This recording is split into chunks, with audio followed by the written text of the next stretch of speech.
அந்த டிராக்டர்ல அந்த சிமெண்ட்லாம் கலக்குவாங்க தெரியுமா, அது எடுத்துட்டு வரோம். என்ன பண்றது நம்ம?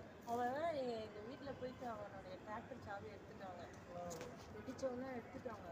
அவன் என்ன சொல்லுவான், சார் நான் உங்களுக்கு நான் டைரக்ட் ஷோரூம்லேயே நான் வந்து உங்களுக்கு ரெடி பண்ணி தரேன், நம்பிக்கை தான் வாழ்க்கை சார், கண்டிப்பாக நாளைக்கு காலைல 10 மணிக்கு வந்துருக்கேன் சார் அதுதான் சொல்லிட்டு ஆள் இருக்கு.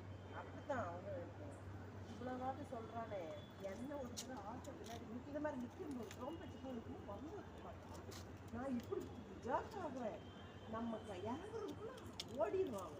ஆமாம், இவனால நீங்கள் சாவி எடுத்தனாலும் நின்றுருக்காங்கன்னா அவனும் ஓடிடுவான். ஆமாம். அப்புறம் அந்த அன்னைக்கு மழை, அந்த இதில் ஃபோட்டோவும் எடுக்க முடியல அவன் நம்பரை. இது ரொம்ப முக்கியமா இவன் இது கொஞ்சம் ரொம்ப சோனியாக இருக்குது பின்னால். இது அண்ணனுக்கு ரொம்ப பிடிக்கும், அதனால தான். எனக்கு சுத்தமாக இந்த அனிமல்